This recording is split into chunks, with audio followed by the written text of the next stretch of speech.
feedback. Some people love it and others dread it. Today we'll learn how to give helpful feedback and learn how to receive it too. Feedback lets us know when we're doing an excellent job or when we might need to improve on something. I'm Kristin, and today I'm sharing some of my personal feedback comments that I have received from Lingoda students that I've taught English to online. I'll include a link to the Lingoda site below if you're interested in checking them out. Now, when I read comments, of course I always hope it's sunshine and roses, but I also welcome negative feedback if it will help me become a better teacher. Feedback is an uncountable noun. It is helpful information or criticism that is given to someone to say what can be done to improve a product or performance. I'm filming this video in September, and I have gathered the comments from the past 3 months. Most of them are positive, and that makes me smile when I read them. June was a wonderful month. Using articles. Nice teacher, thanks. I'm just looking forward to the next class with you. Great lesson, thanks so much. Great teacher.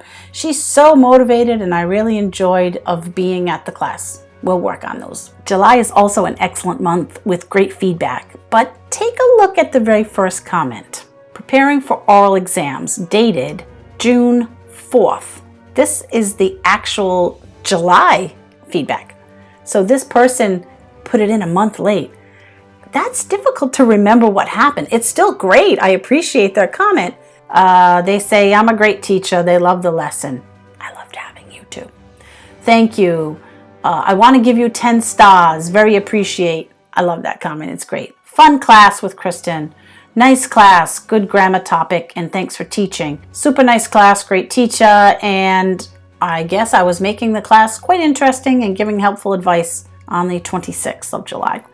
But if we go back to this June 4th, Lingoda will send an email to the students at the end of the month if they have not given feedback. They really want to collect this because it's a way for them to keep track of the satisfaction with the classes, the material, the teachers, the interaction with other students, and many different points.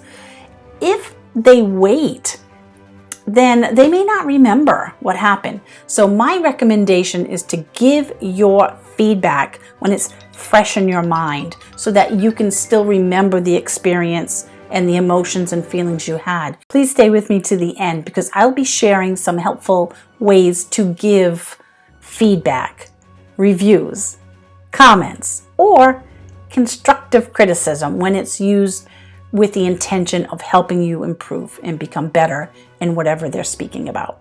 Have you given feedback recently or received some? Was it praise because you did a great job, or was it constructive criticism? If you're getting value from this video today, please give it a thumbs up, comment, subscribe. I appreciate each and every one of you.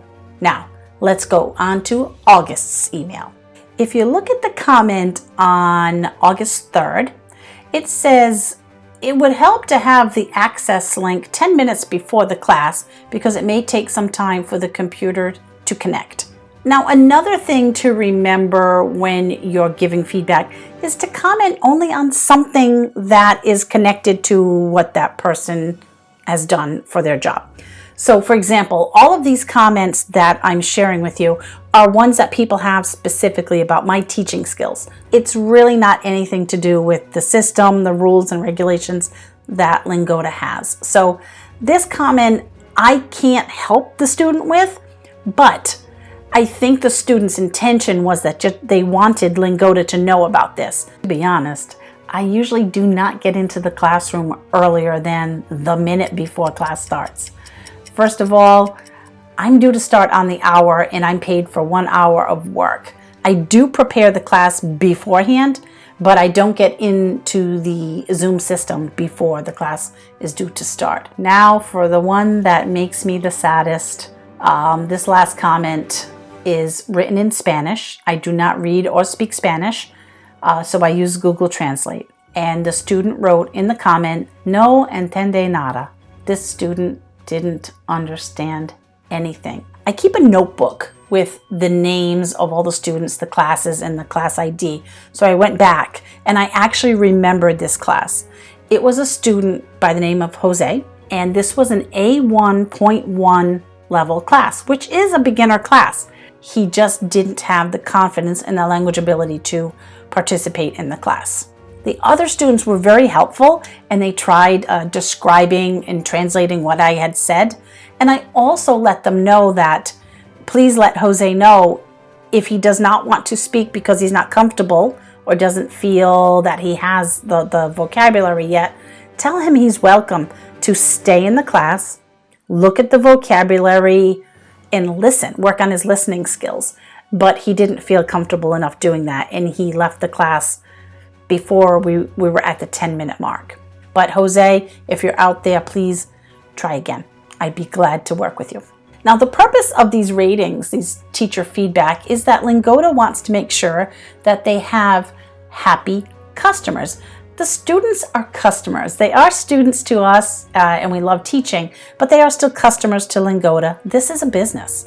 And if there is a teacher out there that is doing something that is making enough students upset, unhappy, or displeased with the service, it will show in their feedback rating.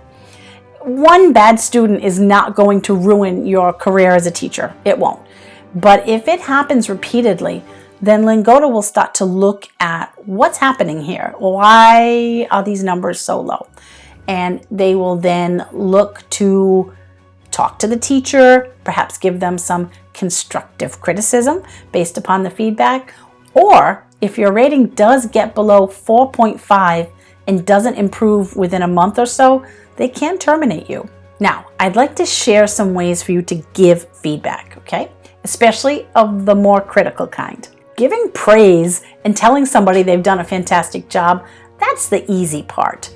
But you need to be more careful when giving constructive criticism because you don't want to cause embarrassment, especially if it's in a working relationship. This is someone you need to work with, and you need to still see them. So you want to tell them that something isn't up to your standards, but also give them ways that they can improve. That is the true meaning of constructive criticism. Keep your statements neutral.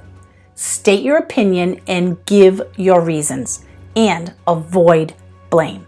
Listen to these examples. The monthly report is excellent. The monthly report needs more details to be complete. Your sales idea sounds amazing. I'm not sure that sales idea will work because blah, blah, blah.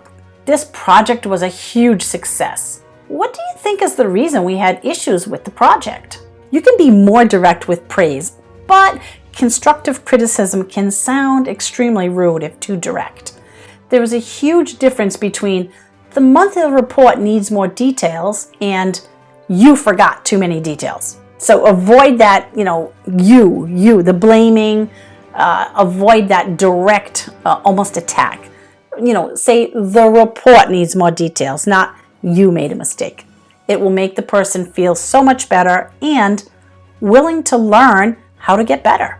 I'd love to have the opportunity to meet you in a Lingoda class, so please, you can check out the link below, check out these other videos here, and thank you so much for watching.